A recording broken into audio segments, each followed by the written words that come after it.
There is a room in my house that, for reasons of my own, I've always kept locked. It is a downstairs room and was once, I imagine, a dining room, though I use it now to store boxes containing items pertaining to my work. It has a large fireplace and windows facing the wall that surrounds my property. The windows are kept shuttered, and the few pieces of furniture in the room are covered with sheets. Every few months I light a fire in the grate, but not this year, for the winter was mild. We observed Christmas with the solemnity appropriate to the holiday, and my wife prepared a festive meal. I do not permit decorations, as they tend, in my opinion, to trivialize the occasion, though I do allow the exchanging of gifts, as this nurtures selflessness, provided, of course, that the gifts are either useful or educational, good books, for example. For I have a family. I have a wife and children. There's also my wife's younger sister living at the house, rather a disorganized young woman, I'm afraid. I support these people through my work at the museum, work that demands my utter concentration, and this is why I insist on silence in the house during the early hours of the evening, 5 to 7. The children are permitted to make conversation at the dinner table, provided that it's of a serious nature, and the same applies to my wife and her sister. A stern regime, you may think, but I point out to you that such was the climate of my father's house, and I have not suffered as a result, the reverse in fact. You will understand my recent consternation then, when, having refused to allow the children to keep a stray dog they'd found and begun to care for, several of them expressed feelings of resentment. What's more, my wife supported them, and so, apparently, did her sister. I punished them, of course, and having punished them, I explained to them why I had punished them, though whether they appreciated this I cannot say. And it was a few days after this that I first detected the smell. Now, what is so curious about all this is that the work I do is the sort that appeals to scholarly, even pedantic minds, and requires little in the way of imagination, for it is with fragments that I work, incomplete pieces of ancient figures that must be identified and catalogued.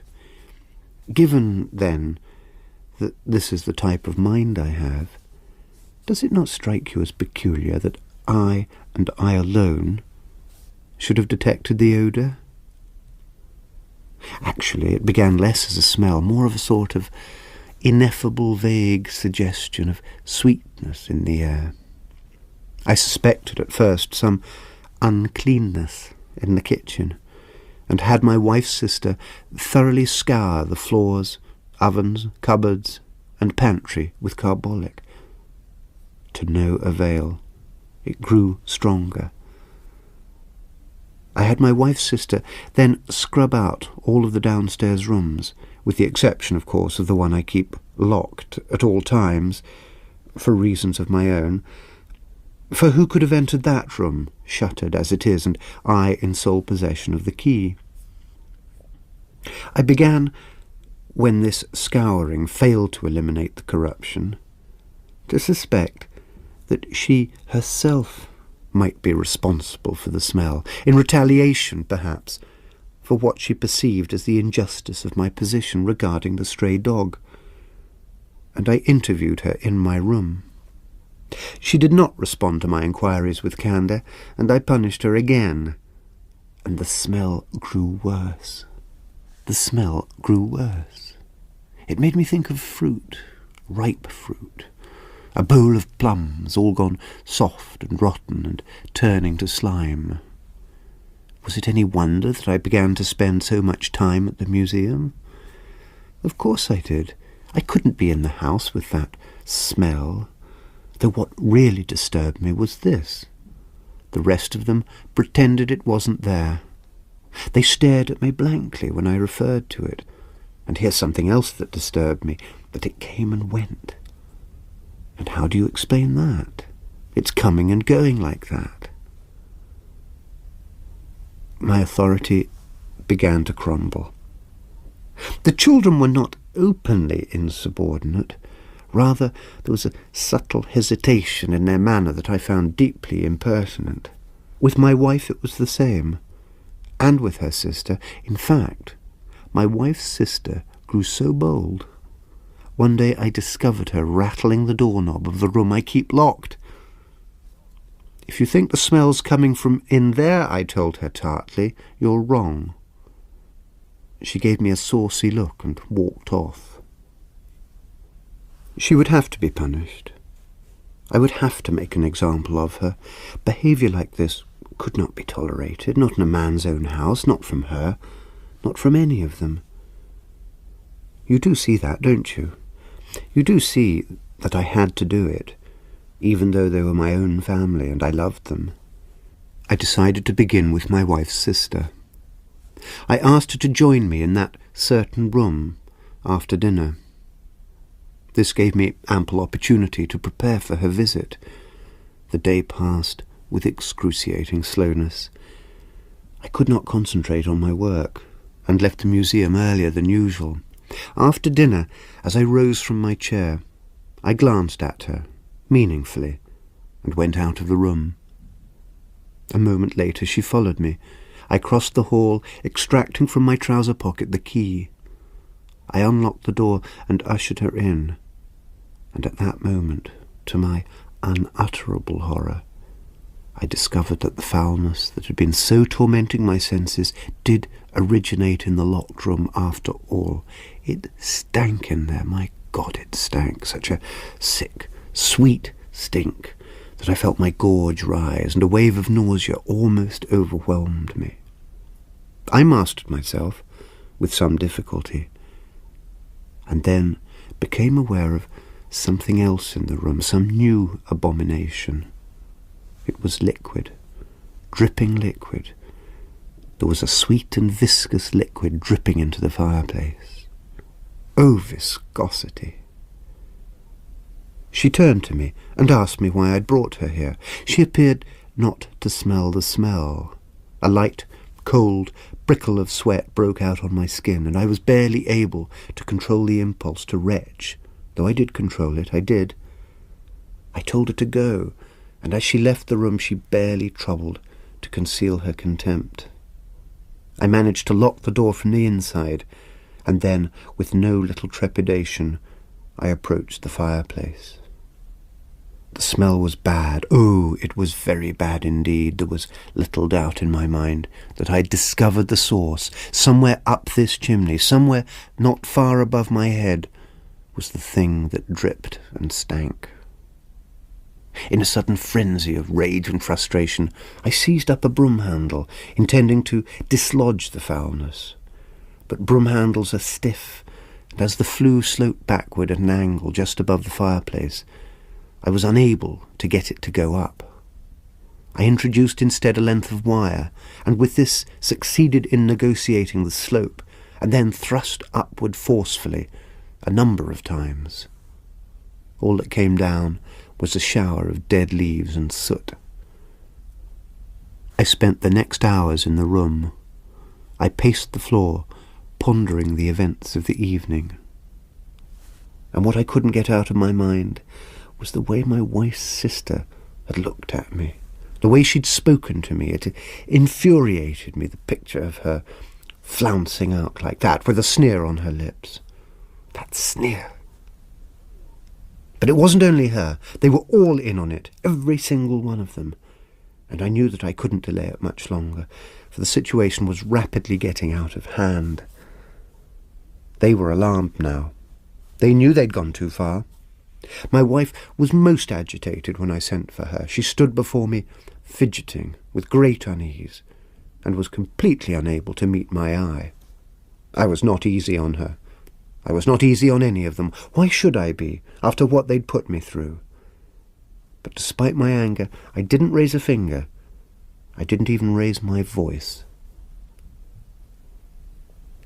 Dead of night, punishment time. I left my room. I listened to the house. Silence. I am a small-boned, agile man, slightly built, simian, in fact. I padded quickly and quietly up the stairs, 2 at a time, and came to the door of my wife's sister's bedroom. I put my ear to the door. I could hear nothing. I crossed the landing and entered another bedroom. A sleeping child, sprawled on the bed, with sheet and bedclothes tangled about its limbs. Then I heard coughing, and I went down the passage to a room where 2 of the younger children slept. I would start here. I went in and closed the door behind me. I was feeling an immense sadness. Oh, that it should come to this. 2 sleeping children, little fragments, delicate, unfinished things, but no less guilty for that. Then the anger came, and I experienced the familiar sensation, the milky feeling, how else to describe it, the sudden loss of clarity, the rapid shift into a sort of pale, sunless, liquid mist, the numbness, watching the horror from somewhere outside one's own body. And when it had passed, when it was over, finding myself once more out in the passage, and again the sadness, again the intense, almost overwhelming sense of sorrow, though something had changed. For now there was something that was stronger even than the sorrow. Even from upstairs, I could tell it had grown worse, much, much worse. Rapidly I descended the stairs and unlocked the room, and almost gagged, it was so strong, the wave of foulness that hit me, but in I came, and covering nose and mouth with my arm, stumbled to the fireplace, and this time ducked my head under the mantelpiece and stood upright in the foul, sooty blackness. I couldn't help myself. Above my head, bricks projected every 3 feet. It was stepped. So grasping a brick, I began blindly to clamber up the inside of the fireplace to the sloping section. There it became more difficult, for the opening was narrow, but I managed to squirm myself up and along on my front until I reached the passage of the chimney proper, where I somehow turned myself over in the fetid blackness so I could press my back against the one wall of the chimney, get the soles of my shoes hard against the other, legs bent double, and wedged tight like this, start poking upward with the wire. But to my horror, I'd wedged myself so tight, I couldn't move. I couldn't move. Slowly, the blind, hysterical compulsion that had seized me faded. Slowly, I began to understand where I was and what I'd done. The effort then to suppress panic and terror and the nausea born of an almost overwhelming stench of putrefying flesh, as a voice inside my own brain whispered, "You're suffocating. You're going to die. You're going to die. You're going to die in this putrid chimney."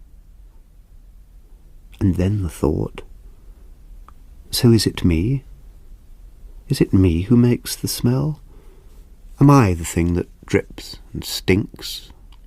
At last I saw it. At last I saw the ghastly gallows humour of it all. For I was indeed the source. I the smell. I the thing that dripped and stank. Behind the locked door I could still hear her laughing, while I slowly suffocated, stuffed up my chimney like a dirty cork in a bottle of rancid milk. Patrick McGrath was reading his story, The Smell. The producer was Pan Fraser Solomon.